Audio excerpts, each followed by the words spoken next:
My life was boxing, every breath, every movement focused on the ring. I grew up with nothing, but I found discipline in the gym. It was my escape, my future. I worked harder than anyone every single day.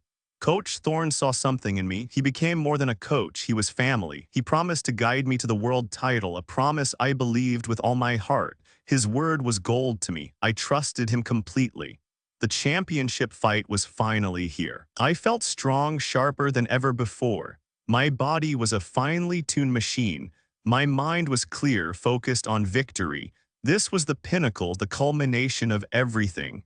The roar of the crowd filled the arena. The lights were blinding. I stepped into the ring, feeling the familiar canvas beneath my feet. My opponent waited across from me. This was my moment, my destiny. The first few rounds felt good, but then a strange fatigue crept in. My movements felt sluggish, my vision a little hazy. I tried to shake it off. Maybe it was just nerves. I pushed through the discomfort. The disorientation worsened. My head pounded. I couldn't react as quickly. Every punch felt heavier, every movement a struggle. This wasn't me. Something was profoundly wrong. I fought to stay upright. Then came the final blow. As I hit the canvas hard, the world spun. I heard the count, distant and muffled. My body wouldn't obey. The fight was over. I had lost. It was an inexplicable, devastating defeat. The referee raised my opponent's hand. The crowd roared, but it sounded hollow to me. My vision cleared slightly, only to see the disbelief on Coach Thorne's face. Or was it something else? My mind raced. The media frenzy began immediately. Humiliation washed over me. Questions about my performance, my conditioning. I had no answers. Self-doubt gnawed at me. My career, my reputation, shattered in one night. I felt a cold rage begin to simmer beneath the confusion. This wasn't just a loss. Something had been done to me. I didn't know how or why. But I would find out. I would uncover the truth and ensure justice. The days after the fight were a blur. My body felt heavy, my mind clouded. This was not the usual post-fight exhaustion. A strange, lingering malaise clung to me. It felt wrong, deeply unsettling. I tried to recall the fight, but the details were hazy. Key moments, crucial punches, vanished into a fog. My memory was usually sharp. This blank space was disturbing. It felt like a piece of me was missing.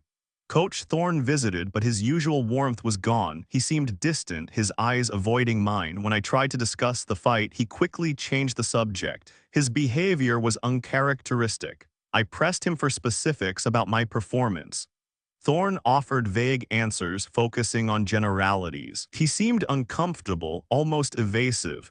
The man who was my rock now felt like a stranger. I started piecing together his explanations. Small inconsistencies emerged. A timeline detail here, a comment about my training there. My strategic mind began to notice the discrepancies. Something was not adding up. Then I saw Mark, Thorne's other protege. He was suddenly getting prime training slots.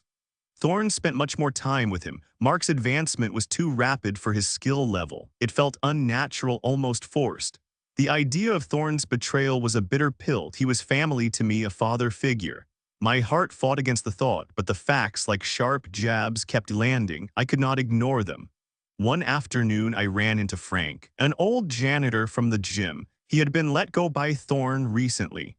Frank looked bitter, his eyes holding a familiar resentment. He avoided my gaze.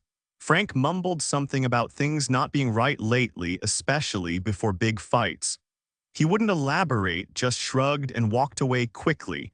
His words resonated with a chilling clarity. A new thought took root. The pieces clicked into place.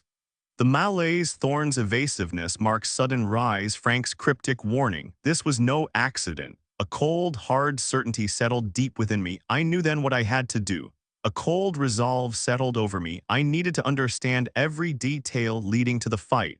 This wasn't about anger anymore. It was about a meticulous investigation. I would uncover the truth with precision. I started by replaying the hours before the bell. Every conversation, every action Thorne took. My mind, trained for strategy in the ring, now applied itself to this puzzle. Nothing would escape my scrutiny. Then it came to me, the pre-fight drink. Thorne had insisted on a new energy tonic that night. It tasted different, almost metallic. I dismissed it then, but now it stood out as highly suspicious. He also enforced an unusual lucky stretching routine. He guided my movements, making sure I inhaled deeply during specific points. It seemed innocent at the time, a coach's superstition, but now it felt like a deliberate act. My next step was financial. Thorne always handled the gym's accounts and my fight earnings. I knew enough about his habits to start digging. I needed to see where money flowed and where it shouldn't. Using old contacts, I gained access to some public records related to the gym's recent expenditures. A small recurring payment caught my eye. It was to a shell company for consulting services, an entity I'd never heard of. The amount was not significant in itself, but the nature of the payment was irregular. It wasn't a standard supplier or a known associate. This minor anomaly signaled a potential breach in financial integrity. It was a lead. Then I considered Mark. His career trajectory had skyrocketed since my fight. He was suddenly everywhere, securing high-profile endorsements and media attention. It was an accelerated rise, almost too perfect. Mark's talent was limited. He lacked my discipline and strategic mind. Yet he was now positioned as the next big thing. His lavish new lifestyle and disproportionate opportunities felt engineered, not earned. Someone was pulling strings.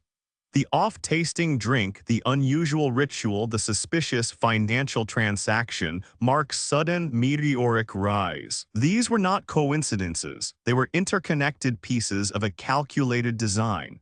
The full scope of Thorne's betrayal was beginning to emerge, and my strategy for justice was forming. I focused on the pre-fight ritual. Thorne had always been particular, but that night felt different. He insisted I take the energy tonic right before the warm-up. My mind replayed every detail, searching for a misplaced item. Thorne was meticulous but also hurried that night. He often discarded small items in the gym's forgotten corners. I started searching the old storage room, a place rarely cleaned. Dust covered everything, but I was thorough. Behind a stack of worn-out punching bags, I found it. A small, empty vial. It was plastic clear with a faint residue inside. It looked like the kind of container for a single dose. My heart pounded with a cold certainty. I took the vial to a trusted, discreet contact. He had a small private lab. I asked him to analyze the residue. The weight was agonizing. When he called, his voice was grave. It was a potent sedative designed to impair coordination. The evidence was irrefutable. I had been drugged. My next step was to connect this act to Thorne's motive. I knew he had financial struggles. The shell company payment I found earlier was a piece of this larger puzzle. My contact also helped me dig deeper into Thorne's finances. We uncovered a pattern of significant gambling losses. Large sums were paid out, often just before my major fights. The dates aligned perfectly with my championship bout. The truth hit me with the force of a knockout punch. Thorne, my mentor, my father figure, had drugged me. He orchestrated my defeat. All of it was to settle his crippling gambling debts and advance Mark. The betrayal was complete. My trust in him, built over years, shattered into a million pieces. The man who promised me the world title had stolen it. He sacrificed my dream, my health, my entire future for his selfish gain. It was a calculated, heartless act. The grief was immense, but it quickly hardened into resolve. This was beyond personal. This was a professional crime, an abuse of authority. My focus shifted from pain to a clear, strategic plan for accountability. I would expose Thorne's deceit. I would meticulously dismantle his empire of lies. This was not about vengeance, it was about ensuring justice. My path was now clear, and I would reclaim the legacy stolen from me. I started my regimen quietly. My old gym was out of the question. I found a small private space. It was sparse, just a ring and some weights, but it was enough. I needed to rebuild brick by brick. Every movement was deliberate. I pushed my body, but also my mind. I replayed the fight, not in anger, but with a cold, analytical eye. I needed to understand the drug's exact impact, how it slowed me, how it clouded my judgment. My focus was absolute. Discipline was my shield, my weapon. Diet, sleep, every detail was controlled. I was not just training my body, I was fortifying my spirit. The old fire returned stronger than before. It was a silent promise to myself. With my physical routine established, I turned to the evidence. I laid out everything: the empty vial, the lab report, Thorne's gambling records, the shell company details. Each piece was a thread in his tangled web. I needed to see the full pattern. I began to map Thorne's connections. Who did he rely on? Who in the boxing commission or among promoters might have turned a blind eye, or worse, been complicit? His influence reached further than I thought. I needed to understand the full scope of his network. The financial audit was critical. I had the initial clues, but I needed more. Every transaction, every payment, every unexplained expense.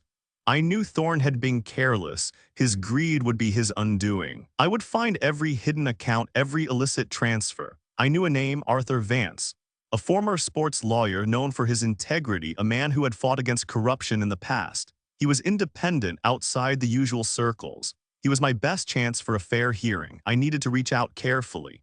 I made contact through an intermediary. Discretion was paramount. We arranged a meeting at a neutral location, far from the gym, far from anyone Thorne might know. I wanted no leaks, no warnings. My evidence was too important for any misstep. I laid out my findings for Vance: the vial, the lab results, the financial records, the pattern of Thorne's gambling. I explained the timeline, the motive, the impact.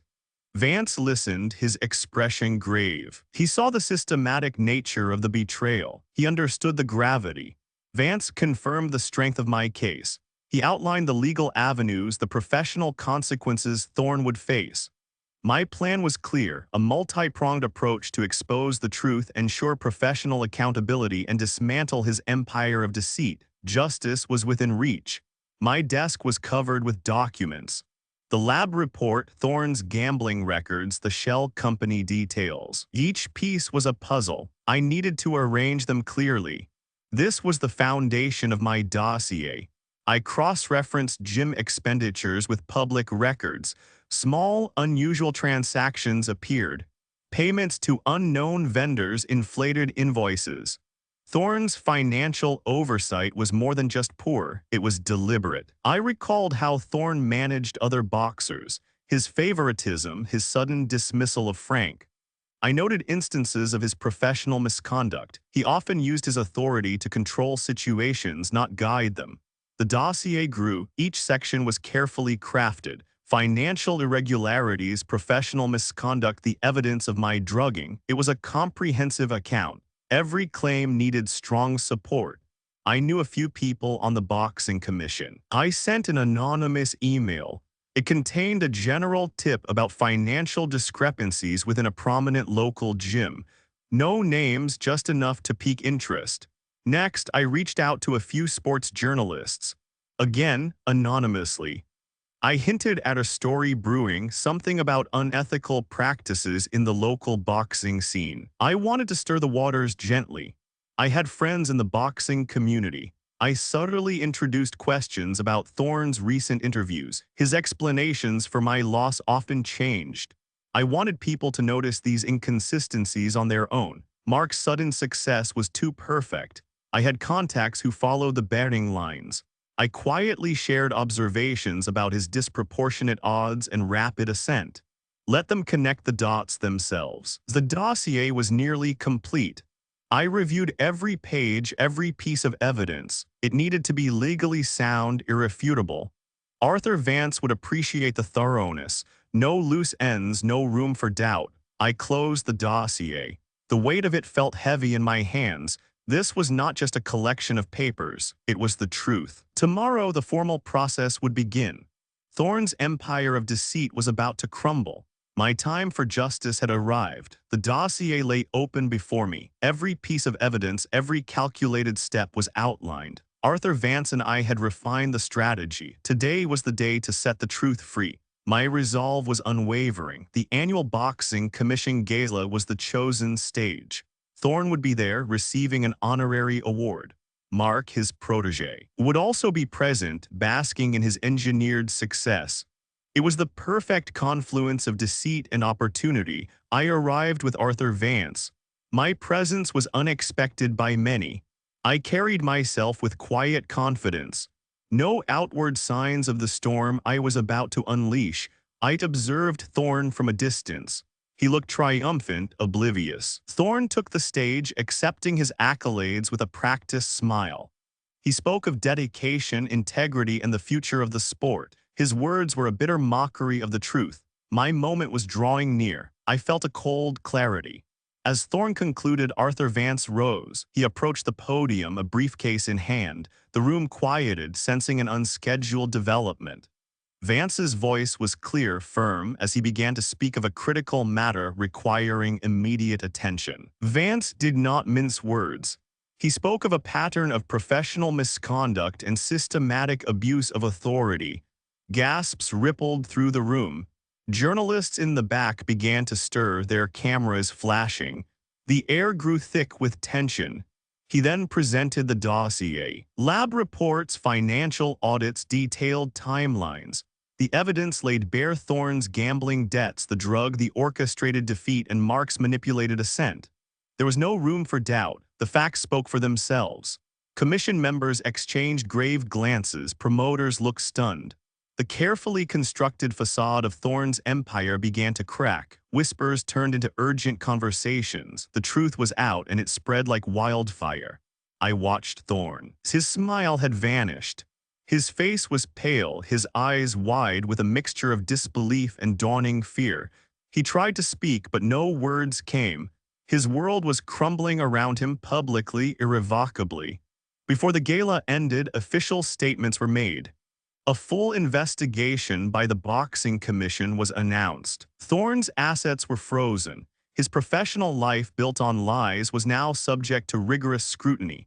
Justice had begun its work. The news spread quickly after the gala. Headlines screamed about the betrayal. Thorne's reputation, once legendary, was now in ruins. His carefully constructed image shattered overnight. The public outcry was immediate and intense. The Boxing Commission launched a full, transparent investigation. His assets were frozen. Legal proceedings began swiftly, examining every financial irregularity and instance of professional misconduct. The system was now working as it should. Mark's career also collapsed. His endorsements vanished. Promoters dropped him.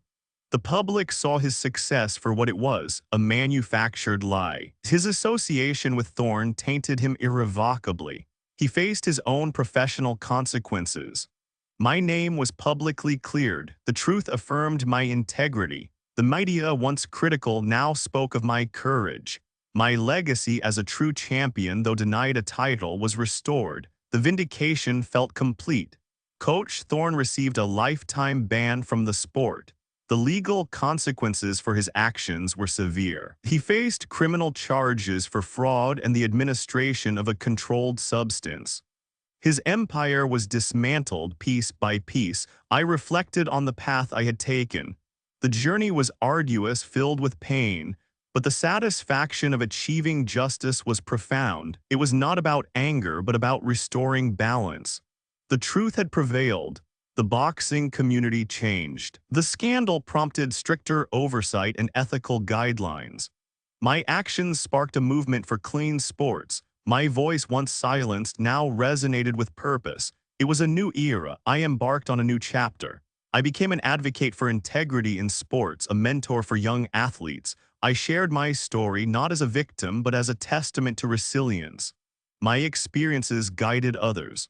Thorne vanished from the public eye, his name synonymous with deceit. His downfall was absolute. He lost everything he had built, everything he had stolen. There was no recovery for him, only consequences. My legacy was not just about fights won or lost. It was about truth, honor, and accountability. I had reclaimed what was stolen. My name stood for something more. I had the last word, and it was justice.